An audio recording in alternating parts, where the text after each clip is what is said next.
도끼들 안녕! 과학 커뮤니케이터 이덕실입니다. 오늘은 신비한 물질을 찾아 함께 떠나볼 건데요. 자, 이제 여러분의 상상력이 필요한 순간입니다. 눈을 감고 들으셔도 좋습니다. 서울에서 차를 타고 약 2시간 반 정도를 달려서 도착한 강원도 정선 신동읍에 있는 예미산입니다. 이 산 어딘가에는 아주 특별한 지하 실험실이 여러분을 기다리고 있습니다. 수상해도 너무 수상한 이 지하 실험실에서는 과연 어떤 걸 하고 있는 걸까요?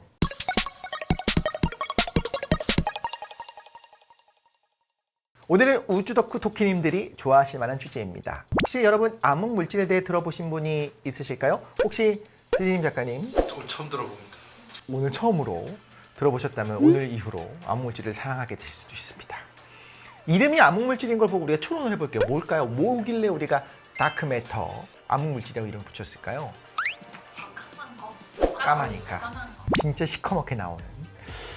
이제 우주과학에서 이제 천문학에서 많이 나오게 되는 건데 암흑물질이라고 하는 개념이 뭔지 몰라서 암흑물질이에요. 까맣다라기보다는 뭔지 몰라요. 근데 있어야만 해요. 이게 뭐 되게 모순이잖아요. 아니 있어야만 하는데 뭔지를 모른다는 게 무슨 말인가? 자, 일단 왜 이게 필요한지를 먼저 말씀을 드릴게요. 자, 태양 주변을 우리 태양계에 있는 모든 행성들이 돌고 있습니다. 수성도 돌고 있고요. 그보다 먼 곳에 지구가 돌고 있고요. 그보다 저 먼 곳에 목성도 돌고 있고요. 저 멀리 가면 천왕성도 돌고 있어요. 태양 주변을 도는 속도는 뭐가 제일 빠를까요? 가까울수록 빠를까요? 멀수록 빠를까요? 요걸 먼저 생각해야 됩니다. 자, 우리가 상식적으로 알아야 되는 건 뭐냐면 태양은 무거워요. 무거워서 모든 행성들을 잡아당기고 있어요.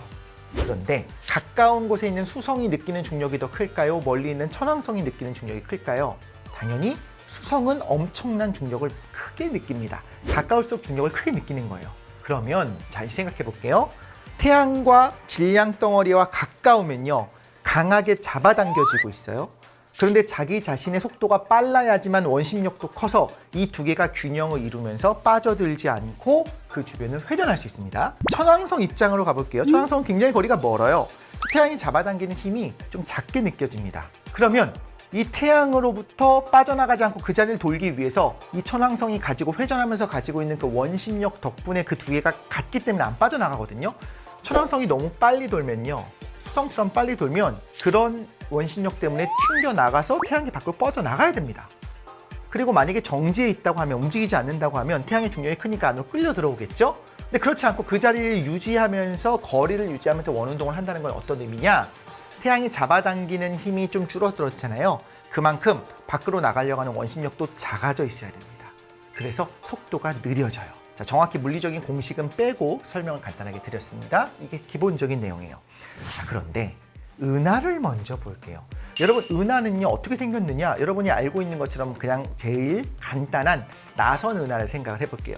여기도 나선 은하 비슷한 게 있죠. 저기도 나선 은하, 저거 안드로메다 은하네요. 그리고 그 모양을 여기다가 이렇게 짠짠 이렇게 모양을 만들어 놨습니다. 은하는요 나선팔을 가지고 있다라고 합니다. 그래서 우리가 어떻게 생겼는지는 그냥 이걸 보고 이해를 한번 해볼게요.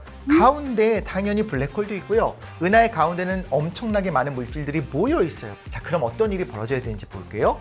이 은하의 중심부에 가까운 이 나선팔에 위치한 요 별에 살고 있는 이 외계인들, 이 별들의 회전 속도는요, 아까 수성이랑 동일하게 굉장히 빨라야 됩니다. 그런데 이 바깥쪽 팔에 있는 별에 살고 있는 외계인들, 이 외계인들 입장에서는요, 이 은하 중심을 회전하는 속도가 빠르면 안 돼요. 아까 말씀드린 것처럼 빠르면 튕겨나가 버립니다. 이 바깥쪽에 있는 별들은 빨리 돌면 안 돼요. 느리게 돌아야만 합니다. 느리게 돌아야지만 이 거리를 유지하면서 돌 수가 있어요. 자, 그러면 어떤 일이 벌어지느냐?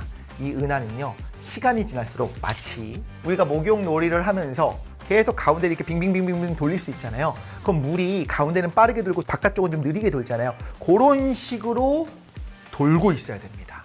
나선 모양이 만들어진 이유가 그렇게 속도 차이가 있기 때문이 아닐까요? 그게 아닙니다.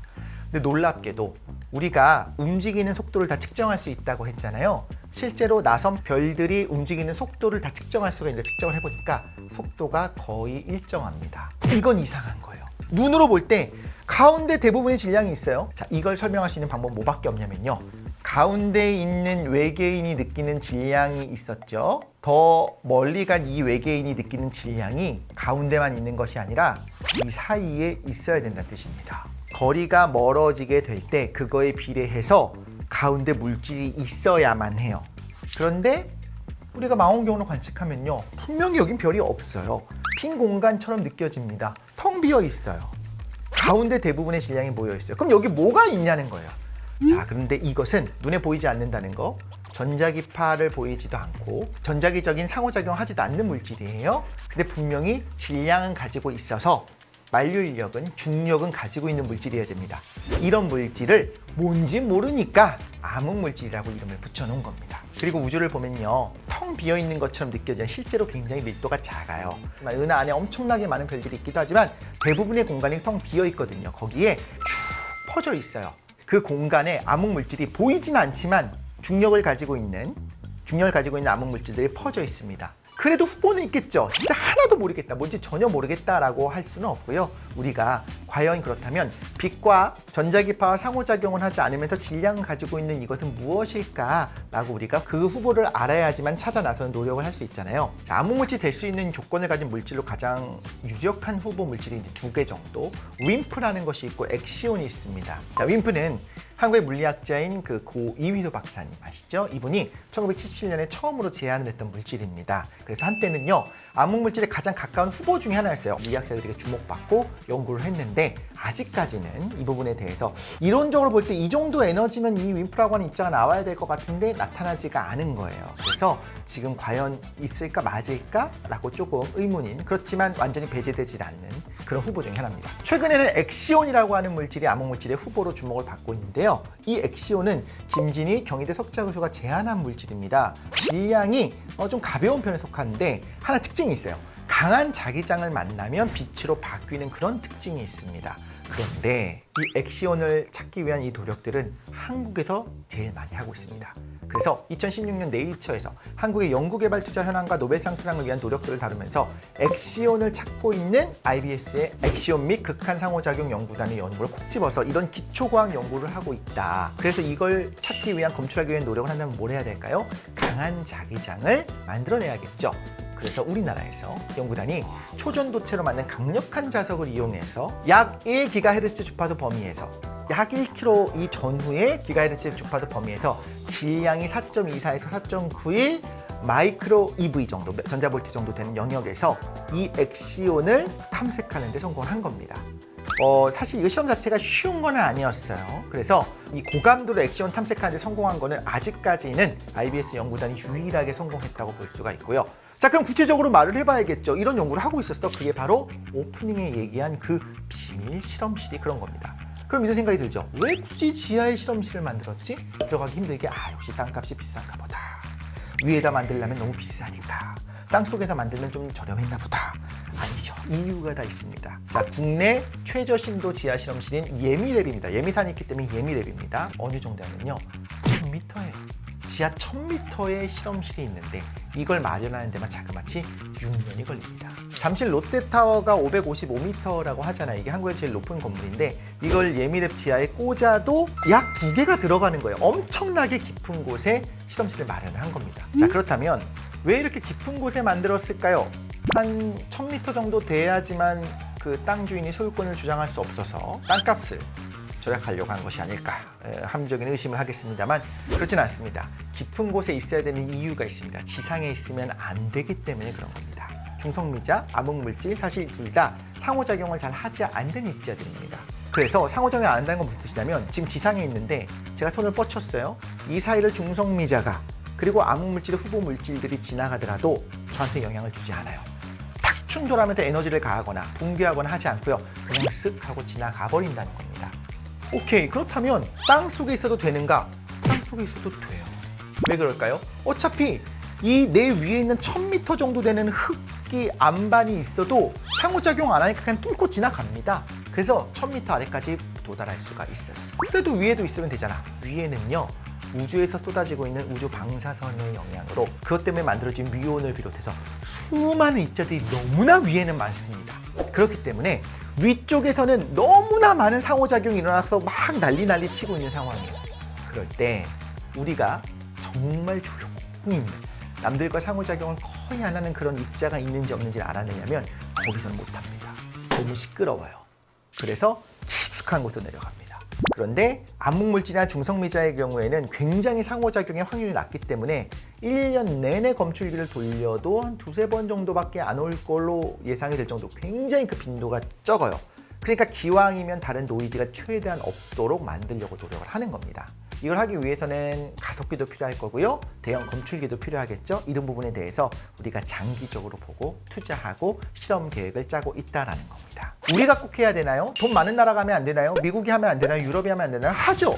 거기서도 할 수 있습니다. 그런데 지금 이런 암흑물질의 후보물질에 대한 연구들은 우리가 가장 앞서 있기도 하고요. 저는 이 부분에서 우리나라에 정말 흔히 말하는 국격이 높아진 것을 이런 걸 말하는 거구나, 여유가 있구나, 먹고 사는 것만 중요하기 때문에 우린 그런 실용적인 기술만 개발하겠다가 아니라 인류의 지성의 확장을 위해서 우리도 기여하겠다라는 것이 여기 드러나거든요. 개인적으로 굉장히 좀 뿌듯하기도 합니다. 열심히 연구하는 분들이 많이 있습니다. 그렇지만 어쨌든 간에 1년에 두세 번 검출기를 통과할 가능성이 있을 정도로 굉장히 드문 일이에요. 여기에 수많은 돈을 들이고 수많은 고급 인력들이 상주하는 거에 대해서 어떤 분들은 또 좀 불편하게 느끼는 분들도 있을 수도 있습니다. 그럼에도 불구하고 우리가 이걸 하고 있다는 것은 저는 굉장히 자랑스럽거든요. 우리 과학자들이 계속해서 암흑물질을 찾아 나서고 있는 겁니다. 사실 우리가 이런 노력을 하고 있잖아요. 이 암흑물질은 만약에 찾기만 한다면, 아니 찾지 못한 채 오히려 중성미자, 지금까지 연구됐던 중성미자에 대해서 더 많은 것들을 알아내는 그런 새로운 사실을 알아내기만 해도 과학계를 굉장히 뒤흔들 수가 있고, 어떻게 보면 지금까지 우리가 세워놨던 많은 이론들을 뒤집을 수 있을 정도로 굉장히 중요한 연구 중에 하나입니다. 미지의 영역이기도 하고요. 노벨상 수상은 당연한데 이 노벨상이라고 하는 그 상의 권위로 얘기하기에는 암흑물질이 어떤 건지 알아내는 것은 더 커다란 업적이라고 개인적으로 생각합니다. 첫 번째 노벨상, 과학 분야의 노벨상이 어쩌면 이 기초 연구를 하고 있는 분들이 받을 수 있지 않을까 하고 좀 기대를 할 수도 있는데요. 사실 암흑물질을 찾는 데 성공하더라도 우리의 삶 자체가 크게 바뀌지는 않을 것 같아요. 확 달라질 건 크게 없습니다. 그런데 암흑물질을 찾기 위해 이 초정밀 기술을 개발하는 것 자체가 우리의 생활을 응용하면서 바꾸는 부분들이 있을 수가 있습니다. 예를 들면 인터넷이라고 하는 것이 발명된 것도요. 사실 이제 군사 목적으로 처음에 시작되기도 했었지만 또 다른 방식으로는 여러 나라의 물리학자들이 이런 연구 결과들을 공유하기 위해서 어떤 네트워크를 형성하게 되면서 그런 만든 시스템에서 인터넷이 또 만들어지게 되거든요. 그런 것처럼 이거에 대한 응용도 있을 수가 있습니다. 우리가 생각하지 못한 방향으로 굉장히 초정밀 기술들이 발견되는 부분도 있을 수가 있을 거고요. 독해 여러분들은 어떻게 생각하십니까? 그럼에도 불구하고 저는 암흑물질 연구를 아직은 우리나라가 할 때 아니다, 우리 정말 힘든 거 많다, 더 많이 급한 것도 많다라고 생각하시는 분도 있을 것 같아요. 그리고 그분들의 의견은 충분히 귀 기울여 들을 만합니다. 그렇다면 우리는 어디까지 할 수 있을까요? 독해 여러분들 많은 댓글 알려주십시오. 네, 좋아요, 댓글, 구독과 알림 설정까지, 그리고 인스타 팔로우까지. 우리 인스타 새로 만들었습니다. 여기까지 팔로우 해주시면 더 좋은 이야기들 올라올 때마다 여러분을 빠르게 찾아갈 수 있을 것 같습니다. 자, 그럼 안녕.